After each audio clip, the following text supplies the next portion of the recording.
මේ කවුරුදාකත් මේ පාට්ටු කඩුල රාජපත්‍රිකේ සිංහාසන ආරුරව සිංහාසනේ සූදානම් කළා කවුරුදාකත් පාරක් කඩුල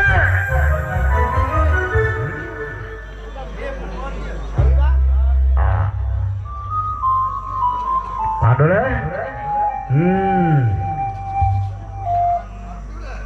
මේක ශ්‍රී විරාජමානුද අපම රාජත්වයෙන් මහත්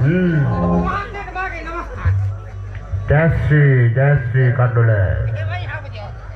මම දන්නවා මේ රාජ්‍ය පත්‍රිකුව හැමදාමත් මේ රාජකාරී කටයුතු ආරම්භ කරන්න ප්‍රමාද හැමදාමත් ප්‍රමාදයෙන් තමයි මේ රාජ්‍ය පත්‍රිකුව මෙහෙන්නේ කිවෙන්ද රාජ්‍ය පත්‍රිකුවට පැමිණීමට මන්ද කාරණේ දෙවෙනස මේකයි සාමාන්‍ය ඔපවාසයේ රාජමන්ත්‍රී සේවය කරන රාජ්‍ය සේවකයන් අතරින් අකුරල වෙලාවට වැඩ කරන කමන්නේ හැබැයි අද ජූටක් පරක් වුණා ඒ පිළිබඳව මා නොදන්නවේ කණ්ඩුල ඒක නෙමෙයි අද මේ රාජ්‍ය පත්‍රිකට ප්‍රමාද වීමට හේතුව මොකක්ද මේක ජීනාත් කාරණාව මන්ද ඔපවාසයේ රාජමන්ත්‍රීට එන්න ඔව් අද උදේ කරම නිවසෙන් පිටත් වෙලා රාජකාරී සඳහා පිටත් වීම සඳහා ඔබගේ නිවසෙන් පිටත් වුණා හිමිදිරි පාන්ද ඔපවාසයේ මගේ ගෙදර කඩුල්ල පැනලා වුණ පියවර දෙකක් එන්න ඉස්සරහට ඔපවාසයේ කෑ ගහලා අnder සද්දයක් ඇහෙනවා මොකක් කිව්වා මේ හිමිදිරි පාන්ද මේ පිටිරි පාන්දර ඔබ රාජකාරී සඳහා පිටත් යද්දී කෑ ගහන සද්දයක් ඇහුණා ඔබට එන්නේ අදෝනාවේ මං චුට්ටක් කන්දී කියලා අහගෙන ගියා කොහෙන්ද මේ සද්ද එන්නේ කියලා කිවෙක්ද සද්ද කියලා සාමාන්‍යයෙන් මේ ඕපාදු අහුම්කම් බලන්න දීලා බලන්න අවශ්‍යයි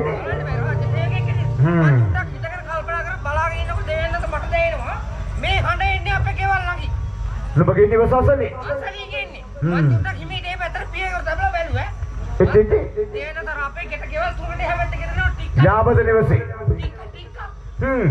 ටික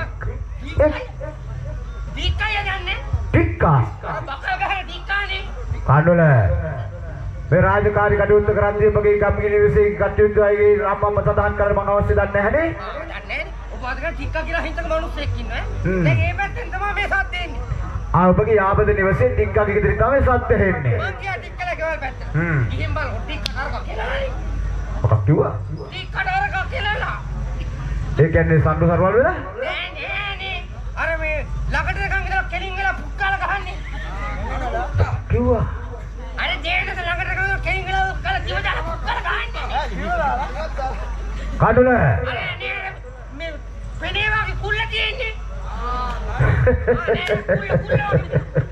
ඒ කියන්නේ නාගයා ආගේ එකක් කියලා කියන්නකො ඉතින් ටික්කා මැරිලා ඒකයි මේ අඬන සද්ද හෙන්නේ දරුවෝ හතරක් ඉන්නවා දේවයන් වහන්සේ ඔහුගේ නිවසේ පුදුම හැදිල්ලක් කඩන්නේ අනේ ඒ කියන්නේ ඕන්ට දුකක් කරදරයක් සිද්ධ වුණ වෙලාවට ඔහු අඬා දැල්පෙනින් අඬා වැළපෙනින් ඔහු ශෝකේ පළ කරනවා සාමාන්‍ය දේවයන්ට මේකයි සාමාන්‍යයෙන් අම්මලා තාත්තලා මැරිච්චාම දරුවන්ට විදිය අපි දැකලා තියෙනවනේ ඒවට මුං කියන්නේ වෙනයි ඒ කියන්නේ ඒ අඬන්නේ සාංකාවට නෙමෙයි මේ උඹලගේ සාංකාවට තමයි හැබැයි අඬන්නේ රස්සාවට අනුව ඒ කියන්නේ ඔහුගේ රැකියාව ඇඳීම නෑ තම තමන්ගේ රස්සාවට නෝ තමයි දරුවාට දරුවා නන්නේ ඒ පළවෙනි දරුවා කියන්නේ අඬන්නේ කොහොමද ඒනස කියන්නේ ඔය දරුවෝ හතරක් ඉන්නවනේ දරුවෝ හතර දෙනෙක් ඉන්නවා කිව්වා පළවෙනි දරුවා ඇවිල්ලා ගෑනු දරුවෙක් දියණියා මේකට විතරක් අනන්න වෙනම කාමරයක් වෙන් කරලා තියෙනවා කිවෙක්ද කඩුලේ ඒ තරම් රස්සාව තමන්ගේ රැකියාව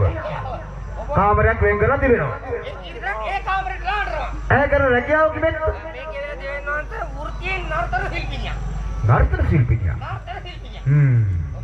ඔබ වාදේ ඉන්න තිබ්බේ බලන්න ඒක තමයි මාත් කල්පනා කෙරුවේ මන්න හොදට බලලා ඉඳලා ඉතින් කියපන්කෝ බලන්න දැන් ඔබ වාදේ පෙන්නන්න කියන්නේ නර්තනයේ පිළිබඳව දැන් ඔව් කිවෙක්ද මේ අඬීම සඳහා නර්තනය භාවිතා කරන්නේ දැන් මට පෙන්නන්න කියන්නේ ඉදිරිපත් කරමු බලන්න මම ටික්කාගේ දරුවෙක් නෙමෙයි ඔබ ටික්කාගේ දරුවෙක් නෙවෙයි ඔබ දරුවෙක් නේ දරුවෙක් දැන් ඔබ වාදේ බලන්න ඕනේ ඔව් එනේ යහපති අවස්ථාවේ අපදයි අවස්ථාව පළවෙනි දරුවා අඬන ආකාරය නර්තන ශිල්පිනිය ඒ නාතර කියන්න අර කාමරේට වෙලා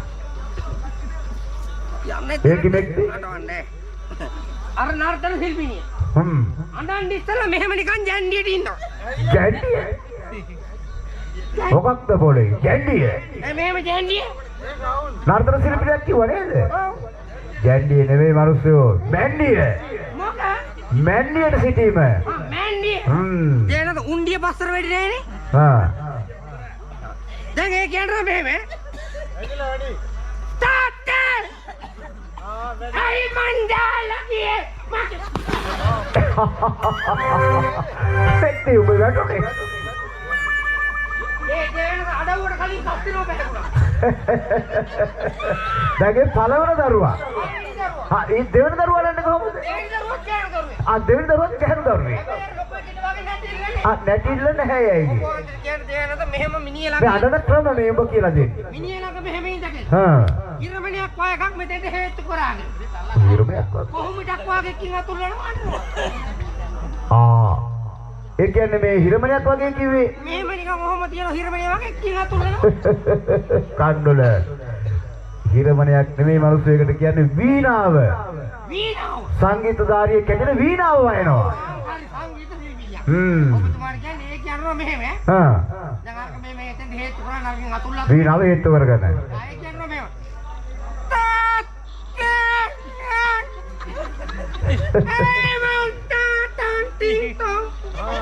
ඒ මොකද ටින්ටෝ? ආයි දේනද කෙල්ලට දුක වැඩි වුණා. මේ වීණාව වයන ගමන් කෙල්ලට දුක වැඩි වුණා. ඇඟිලි ටික තද වුණා. තාත්තිකට කෙලුණා. දැන් මේ තුන්වන දරුවා.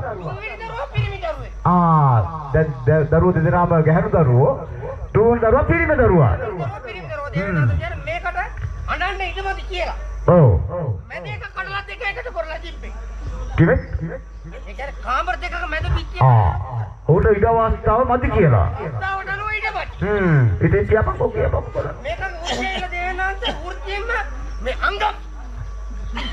අංගපුර ශිල්පී. සටන් කලාව ප්‍රගුණ කළ කෙනෙක්. ඒ කාරණා මෙහෙම. ඕනේ ඉංග්‍රීසි පොඩ පස්සට ගන්නද? ඔව් මගේ ඇඟේ ප්‍රතිපීඩ තියෙනවානේ. ඔබට අවස්ථාවක් තිබෙනවා. දැන් අංගපුර ශිල්පියා ඔය. මම නෙමෙයි ඒක. ඔබ රඟපානවානේ. අංගපුර සටන් කිව්වේ. දැන් ඒ කාරණා මෙහෙම.